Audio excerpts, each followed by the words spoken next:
Hello, everybody, and welcome to another Ringside Ramblers podcast.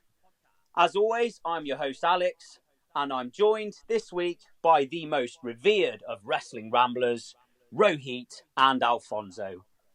And for this week's topic, we are going to be discussing our favourite wrestlers of all time.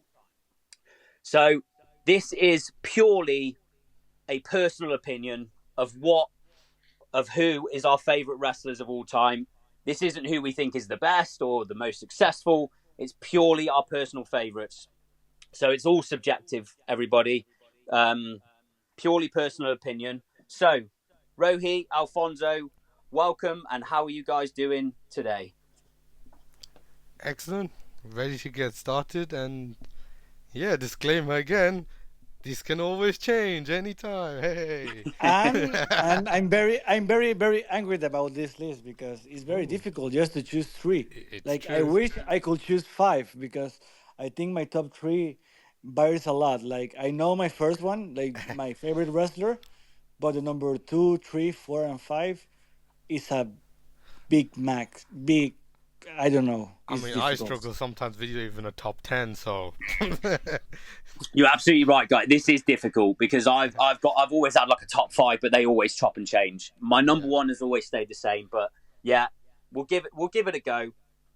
So we're going to run down our top three favourites of all time, starting with number three. So Alfonso, we're going to come to you first.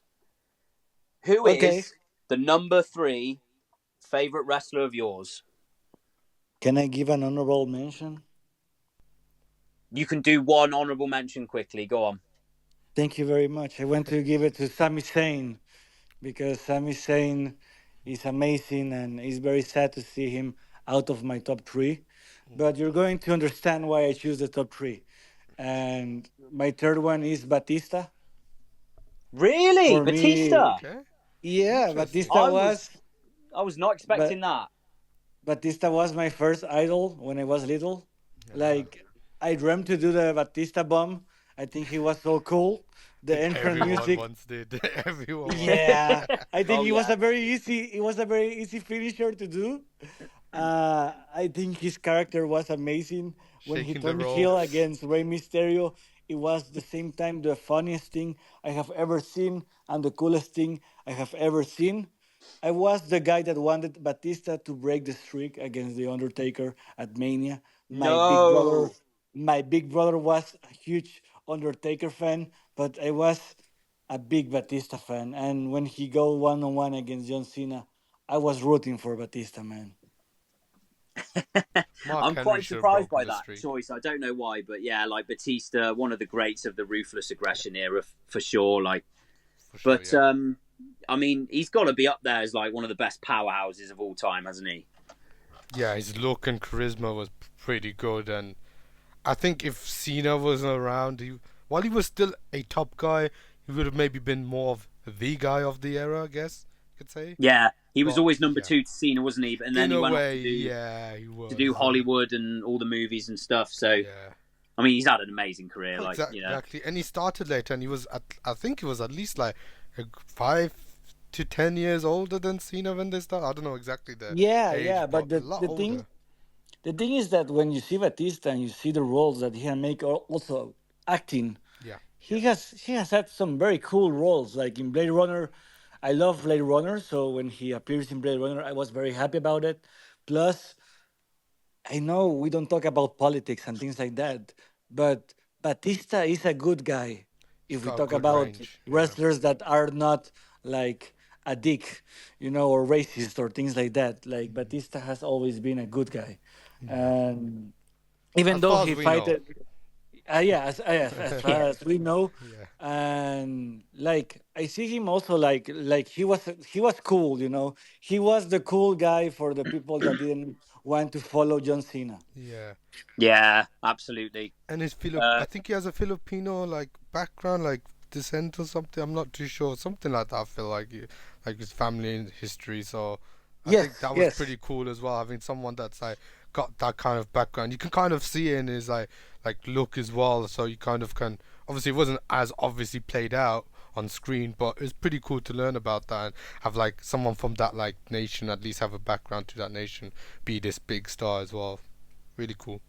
Yeah, solid choice, Alfonso, for sure. So I'll go next. Mm-hmm. So my number 3 favorite wrestler of all time is the Wrestling Machine, Kurt Angle. Wow. I'm a big fan of technical wrestling. Like, Only three. yeah, when you hear my top 2, you'll understand why, Alfonso. But Okay, okay. Yeah, like my favorite matches to watch are like technical masterpieces or like matches with like high in-ring psychology and selling and mat work and stuff like that. Yeah. And like Kurt Angle was the absolute master of that type of match. Like you just think of the classics he's had. You could go on and on, like Steve Austin at SummerSlam 2001, Shawn Michaels at WrestleMania 21, Chris Benoit at Royal Rumble 2003, The Rock at No Way Out 2001, like Brock Lesnar, the Iron Man match on SmackDown, WrestleMania 19 match, like just an absolute machine in the ring. And I could watch Kurt Angle matches all day long. His He was TNA so matches good. as well, like versus AJ Styles, Samoa Joe. They were really good too.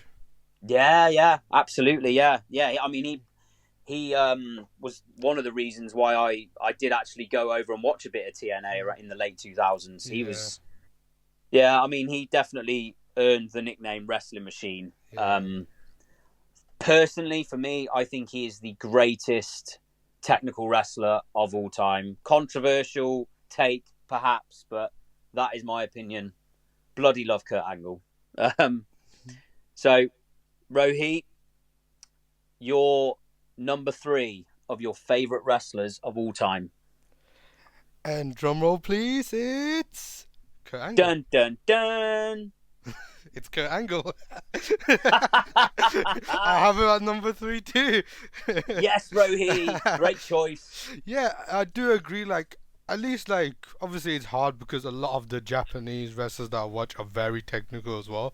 But I definitely think he's one of the best in general. And certainly from, like, the Western product, for him to stand down, be recognized, especially during that time, for his technical work as well as his psychology, I think speaks volumes to what he can do and his ability. And yeah, like I love watching TNA because it was more accessible for me at the time, and that headbutt that he did to Samoa Joe was really cool moment as well. And even before that, I was always a fan of Kurt. And yeah, just again, Wrestling Machine. Do you need to say more? You said so much already. And yeah, and obviously one of the first introductions that I got to properly. Obviously, I was aware of Japanese wrestling, but from like at least the modern run that I've been watching, like him going to obviously take the defected Brock Lesnar's IWGP Championship off him, and then obviously going to New Japan, kind of like repairing the lineage and everything, made me like see New Japan wrestling more, and that kind of helped me like find this new love of wrestling. I'm like, wow, there's so many guys, so many different styles out there. It just made me fall in love with this, like, with wrestling again. And yeah, just Kurt Angle, great wrestler, funny, comedic, has a good range, great look. And then, like underratedly good on the mic and with his like comedic timing. You're absolutely right, Rohit. And then when he feels to go to that mode, Perk Angle, we all have seen the memes. Yeah. Yeah, for sure. Yeah, that moves from the cages, and even like jumping off the TNA like ring stage, like the entrance ramp to the outside. I think it was on Abyss, like doing like a front somersault. You're like, is that Kurt Angle? Wow, you sure it's not Jeff Hardy or something? But he literally had the lot, didn't he? Yeah. And like you said, broke out at a time when like technical wrestling wasn't really a thing in the Attitude Era. People just wanted to see characters and blood and fighting, and he broke out. And one last thing on Kurt, an absolute legit badass as well. Nobody fucked with Kurt Angle in real life. Yeah. Because you'd have got your ass kicked. For sure. Even Brock Lesnar said he wouldn't touch him. Yeah. Alfonso, we'll move on to your number 2 on your favorite wrestlers of all time. Very difficult again. Like I had a lot of trouble choosing this second one because, like Rohit said, it changes. And recently, I have been watching a lot of this guy wrestling matches. I went back to watch things when he was in WWE. I watch a lot of when he's in AEW. I watch a lot from ROH, and I think he's better than Kurt Angle at the technical aspect. No. The American Dragon, Daniel Bryan, however you want to call him. Yeah, Brian I think, Danielson. Brian however you want to call him, Danielson. I think is very surprising because he wasn't normally on my top 3 list, but recently I have been watching everything that he does. His match against Kofi Kingston and his match against Brock Lesnar and his last match against Roman Reigns before he left Yeah. are Yeah, amazing. Are just like he knows how to tell stories in the ring, yeah, and that's why I love him so much. Yeah. You know what, Alfonso? Really similar to Kurt Angle. yeah, Like, has the lot, the comedic timing, great heel, great baby face, great on the mic, unbelievable wrestler. I think, like, he's probably, Kurt's still, for me, the greatest technical wrestler of all time, but I think Danielson has to be, like, 2 or 3, maybe. I think you could put him up there with, like, Bret Hart and Chris Benoit. I think he's so He's good in the ring. first.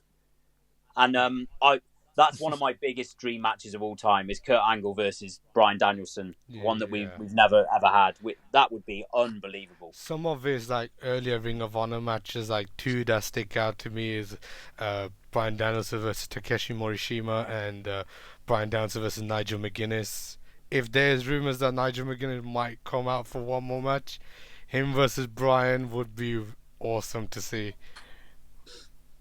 Yeah, and in WWE wise, Alfonso mentioned the match with Brock Lesnar, which Yeah. is incredible. That is how you do a David versus Goliath match, and he got a fantastic match out of John Cena at SummerSlam 2013, and the whole Yeselmania, the whole rising up to the top of the ladder storyline was amazing. Yeah. one Yeah, of the great choice. best one of the best stories during WrestleMania, like the first match against Triple H and then the triple threat is amazing. The Batista bomb RKO Oh in yeah. the announce table, that spot is amazing. Yeah. And then Yeah, you have Daniel Bryan still winning that match, and New Orleans going crazy. The miracle on Bourbon Street, like Michael Cole said, is just magic. it's one of the best endings to a WrestleMania of all time for sure. Amazing stuff. Yeah, great choice, Alfonso. Right, my number 2 is one which I thought you would have had in your top 3, Alfonso, and that is the late great Eddie Guerrero. Yeah, that's the thing. That's the thing. Like Daniel Bryan took Eddie Guerrero's spot, and Batista took John Moxley's spot. That's the thing. Like Ah, I know which guys are my guys, and for me, Eddie, I don't know if he's in my top 10 wrestlers. He's something even bigger for me. Like for me, Eddie is culture for me. For me, Eddie is part of my life in a different way. Just to say, he was my favorite wrestler. He was like An I don't idol. An know, I idol. don't an idol. Yeah, Yeah. an idol. yeah, He's in a different category for me. He goes in the idol category, and I think Alongside my favorite. Andrade. Yeah, and I think my I think my favorite wrestler that you're going to know later on is also starting to get to that idol phase, but we're going to talk about Oh. that later. Please talk yeah, about Eddie Yeah. Guerrero. yeah. I mean, Eddie Guerrero. What more can you say? Like, absolute fan favorite. Like, his real life story was just incredible. To be addicted to drugs and other things, his substance abuse, and to be told basically you need to go into rehab and get better, and otherwise you're gone, your wrestling career's over. And he did all that, came out the other side, rose up to be one of the most popular superstars of all time, He just had this like complete organic connection with the fans where they just wanted to see him succeed. And like the moment when he finally did, No Way Out 2004, when he captured the WWE title off Brock Lesnar, is one of my favorite moments in wrestling history, I think. And then even like the WrestleMania 20 match with Kurt Angle, where him and Chris Benoit were both celebrating with the championships at the end with tears in their eyes. And it's almost like this best friends that have just worked their asses off for their whole careers, just shown in one moment like that. And like Eddie just had this personality and charisma about him that you couldn't teach it.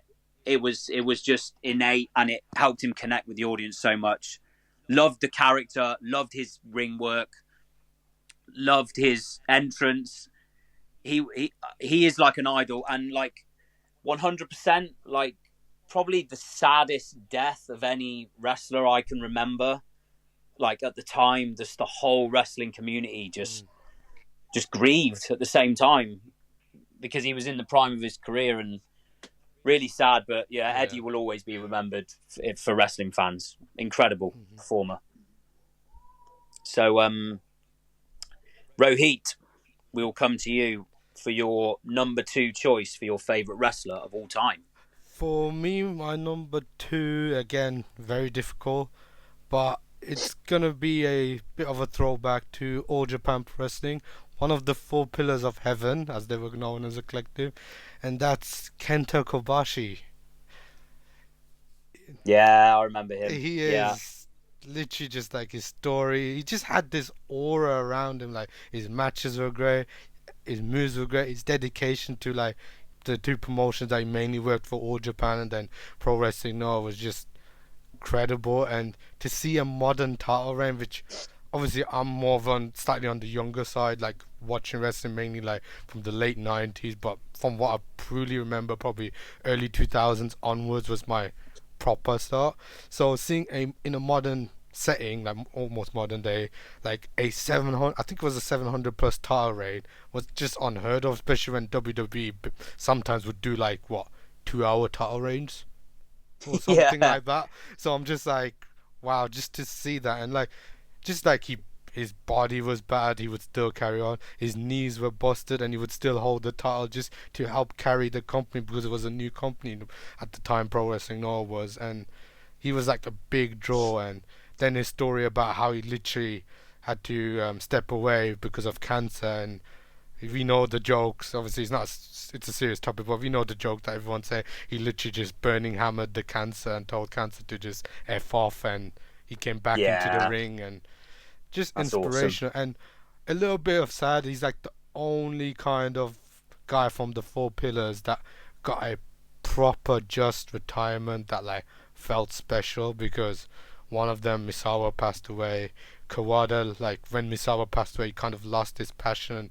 He never officially retired, but he never had like a retirement show either, but he is kind of retired, so it's a bit of a weird one with him. And then Akira Taue, he got a not as big of a send off. He's kind of like the forgotten one, which is a bit sad, but yeah. But like Kobashi has to be like, he's got to be like the GOAT of All Japan, hasn't he? Yeah, him and Misawa are like neck and neck. They're all important, but I think the 2 are like that are more well known are Kobashi and Misawa. But people remember Kobashi, I think, more, don't they? Yeah. Yeah, I think it helps with Kobashi because he saw a lot of him with the Noah stuff, and he was like the main face, because Misawa was doing a lot of like the backstage stuff, but also his injuries were a bit up there, so it's like he struggled a bit with injuries at the time. And then obviously once his passing happened, when he tragically died in the ring, it was like down to Kobashi and like the next generation to keep the company going really, and otherwise it'd be gone really. So I just love, and he just had that aura around him, and he's always been well respected, and people have seen his influence. He's just one of the greatest of all time, really, and just like the guy, really, always looks good. And the fact that he can still smile and walk on his own 2 feet after some of those bumps and hard-hitting matches. All Japan was stiff as anything, wasn't it? The ring matches they had, in the 90s, and 100%, crazy stuff. Yeah. Yeah, definitely one of the legends of Japanese wrestling there, Rohit. Right, Alfonso, we've come to your favorite wrestler of all time. I think this might be the same as mine, but go on, take it away. I'm going to tell two stories that I don't think I have told you guys. I think one I have told you guys, and I think the other one I haven't told you guys about this guy. When I was very young, we went to Florida with my family, and I told my dad that I wanted to go to see wrestling. Obviously, there wasn't wrestling in Tampa when we'd get there, but my dad decided to drive overnight to get me to Fresno because there was a WWE Super Show. We entered the show. I was with my big brother, only the two of us because my little brother was too little to go to a show that night, and we saw a card mixed with a lot of people. I saw Triple H, I saw Batista, I saw Undertaker, and everything. But during that time, I saw a guy that was very new, and his name was CM Punk. He was facing Jeff Hardy during that summer tour, and I was transfixed with him because in El Salvador we didn't get a lot of like wrestling, but we got a little channel called Sci-Fi Channel, and Sci-Fi Channel had something called ECW, the reboot, Ah. the awful ECW reboot. But Terrible that, Yeah. ECW reboot. Yeah. but for me, wrestling, like for a big chunk of my life, was only via YouTube and just trying to watch Raw and SmackDown reviews and highlights via YouTube, and then watch ECW. And my guy was CM Punk there. And from that moment, I was a CM Punk fan. Then for one reason or another, WWE decided to come to El Salvador. And I was very excited to see my wrestlers in my country for the first time. So we went to the hotel just to wait for them, just to maybe we can see somebody, maybe take a picture or anything. But the bus was already parked and they were about to leave to the arena. I didn't get tickets to that show that day. I was very, very sad. But before the bus left, I just threw up my arms like an X. And from the bus, somebody comes to the window and it was CM Punk. He throws the X at me. And from that moment, I knew I was going to be a wrestling fan for life No because fucking way. my brothers stopped watching wrestling, and I'm the only one in my family who still watches. And I think it's because those kind of Yeah. moments. I have been lucky enough, like, to meet some other wrestlers. I don't know if I have told you this story, but I actually met Bray Wyatt, that is another of my favorite wrestlers, in Barcelona at a nightclub for like 5 seconds before I got hugged by a drunk Wade Barrett. Tell me, hell yeah, kid. And That's amazing. and those kind of moments, like interactions with your wrestlers, is what make you a wrestling fan. And for me, that little X that he threw to me was enough. The straight edge Yeah, sign. yeah, was Yeah. enough for me to be a fan of his. And then the pipe up happened, and then Money in the Bank 2011 happens, and now I'm talking about wrestling with people from the UK, and it's awesome. That's amazing stories, Alfonso. That's so cool. I mean, that's segues on to my favorite wrestler of all time, which is also CM Punk. You'll be shocked to hear. Um, I haven't got anywhere near as cool as stories as those. I can see why he just stuck with you after that moment because that's so cool. Mine was the pipe bomb. Really, lapsed wrestling fan, bored of the WWE product. I didn't really watch much TNA back then. I stopped watching in the late 2000s, and he dropped the pipe bomb, and then Money in the Bank 2011 happened, and that was it. I was hooked. I was like, this guy is different. He's special.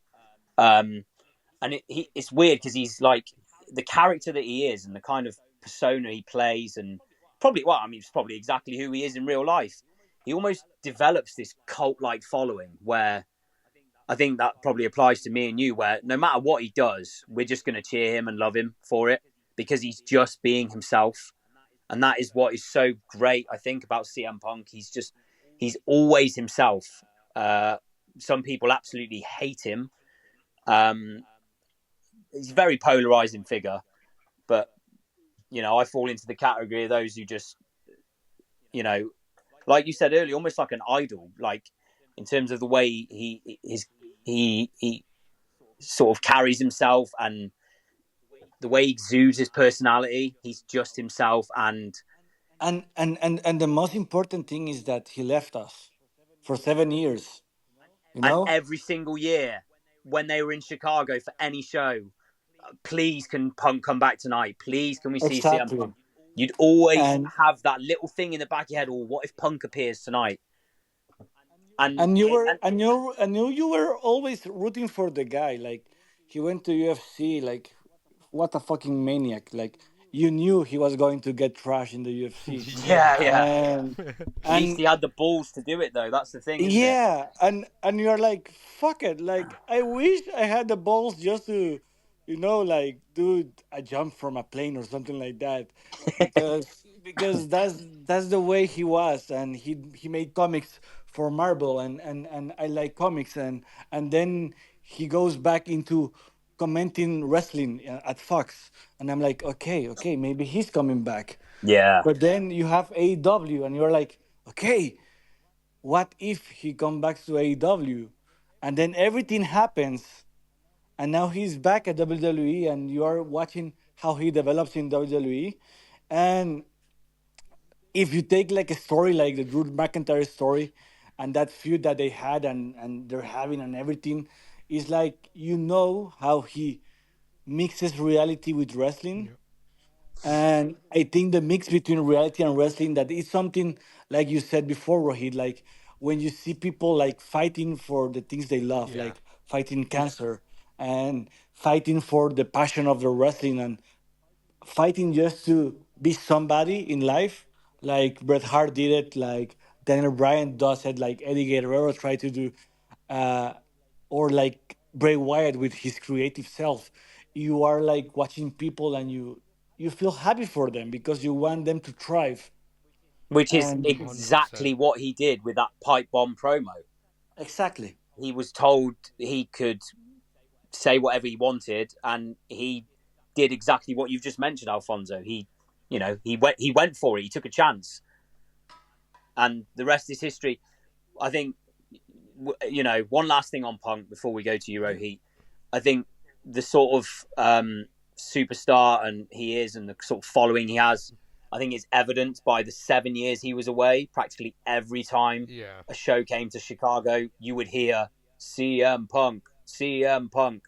That He shows does. the kind of cult following he had. Yeah, yeah. There you go. I knew those would be the same, Alfonso. CM Punk all the way. um, enough about him. Enough about our man Phil. Rohit, who is, in your opinion, your favourite wrestler of all time? Well, this person is in charge of one of the biggest wrestling companies in the world right now, and his wrestling Tony speaks for Khan. himself. No, unfortunately, he doesn't wrestle. It'd be fun to see him in a match, see what he's like. But thinking about the bump that he took, I think a couple of weeks was it, or maybe a month now. I can't remember. Time goes fast, but I don't think he's very good, unfortunately. No, he's not very good. He's I not don't very think good at so. taking Yeah, bumps. but yeah, it's Triple H.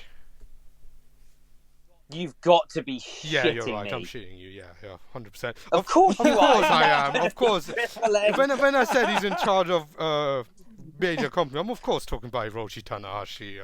I'm not going to talk about Triple H. You know? I mean, the picture where Tanahashi took a picture with a fan, which was Triple H, was pretty cool. So that's awesome.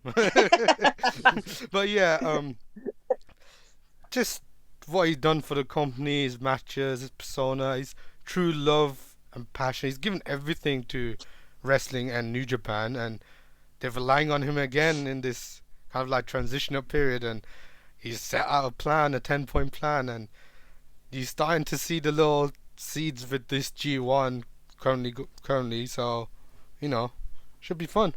and I just love the guy. He's just fun. Yeah, obviously, Rohit, you are like a New Japan Yeah, Pro Wrestling is your kind of yeah. is your He's the thing. It's your main one, favorite but yeah, promotion. So yeah. it's not a surprise you picked Tanahashi. Like he's got to be Mhm. he's got to be considered for one of the greatest wrestlers over the last 15, 20 Yeah, years. for sure. Like Like when I start watching it, like on consistently, he's been the guy. He's now the president of the company. Yeah, and what can I say? Like, there's just too much to say to sum up. It just everything going on, even like with his like issues with like his, I think it was his girlfriend at the time, and other background stuff, and then even just like when Inoki was kind of running the company in the wrong direction, he was one of the few that spoke out saying that he just wants to do wrestling. He doesn't care about like the whole Inoki is proving that pro wrestling is stronger than martial arts and other combat sports and things like that.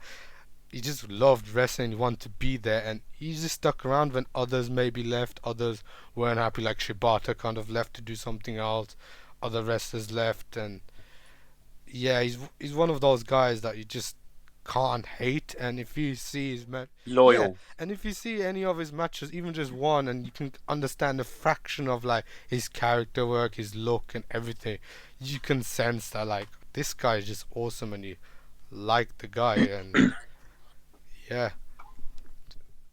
Yeah, really good. definitely So, one of the all-time greats of New Japan Pro Wrestling for yeah, sure. Tanahashi. yeah. Yeah, great job. Well, there you have it, everybody. Those were our favorite wrestlers of all time. Two picks for CM Punk. Two picks for Kurt How Angle. many? Two picks for Kurt Angle, yeah, Yeah. and Hiroshi Tanahashi as well coming up in the top spot. So, who was your favorite wrestler of all time? Um, Leave a comment. Let us know on Facebook. Follow us on Facebook, Ringside Ramblers. We're on Twitter as well, Ringside Ramblers, and YouTube. Thank you so much to everybody for watching. Alfonso and Rohit, thank you so much as always. You've both been amazing again. Yeah, thank you. Pleasure as always. Good job, everyone. Thank And you. we will see everybody next time for another Ringside Ramblers podcast. Ciao, Ciao. guys. Ciao.